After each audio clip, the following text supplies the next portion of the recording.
ہائے guys, کیسے ہیں آپ؟ امید ہے آپ ٹھیک ہوئیں گے۔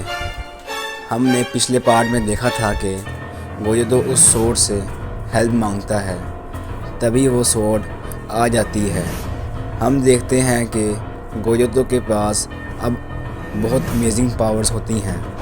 ہم دیکھتے ہیں کہ گوجوتو اب ان سب کو 2 منٹ میں ہرا دیتا ہے۔ یہ ہوتے ہی گوجوتو بے ہوش ہو جاتا ہے۔ جب اس کو ہوش آتا ہے، وہ دیکھتا ہے کہ وہ جیل میں ہوتا ہے۔ اس کو کچھ سمجھ نہیں آ رہی ہوتی کہ یہ سب کیا ہو رہا ہے۔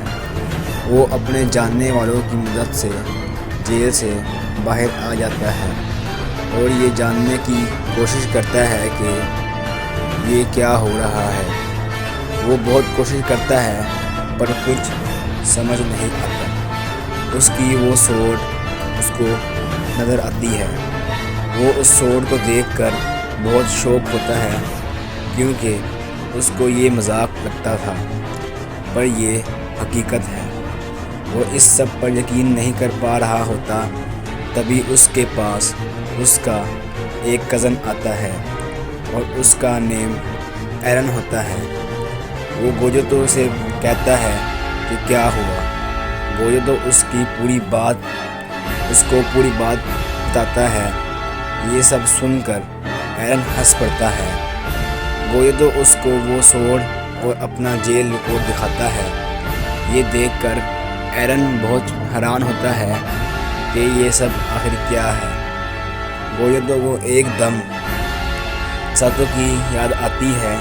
وہ اپنے دوست کے پاس جاتا ہے اور اس سے مساتو کے 4 سال پہلے کی ریکارڈز مانگتا ہے۔ کچھ دن بعد ریکارڈ آ جاتے ہیں۔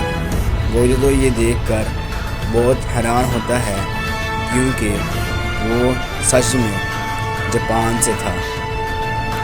گوجوتو کو کچھ سمجھ نہیں آ رہی ہوتی، تبھی ایرن گوجوتو سے پوچھتا ہے کہ کیا مساتو بھی مر گیا ہے۔ یہ سن کر گوجوتو بھی سوچ میں پڑ جاتا ہے۔ تبھی وہ اپنے دوست کے ساتھ ان سب کی ڈیڈ باڈیز دیکھتا ہے اور بہت حیران ہوتا ہے کیونکہ وہاں پر مساتو نہیں تھا۔ اس کی پوری فیملی مر گئی تھی پر مساتو وہاں پر نہیں تھا۔ گوجوتو سوچتا ہے کہ کیا کروں، کچھ سمجھ نہیں آ رہا مجھے۔ وہ دونوں وہاں سے باہر آتے ہیں اور ان کو وہاں پر سیم گوجوتو جیسا ایک بندہ نظر آتا ہے۔ یہ دیکھ کر دونوں اس کے پیچھے جاتے ہیں۔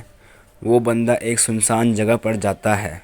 وہاں پر وہ دونوں اس کو دیکھ کر بہت شوق ہوتے ہیں کیونکہ وہ اور کوئی نہیں۔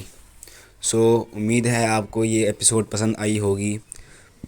پلیز لائک کریں اینڈ سبسکرائب کریں۔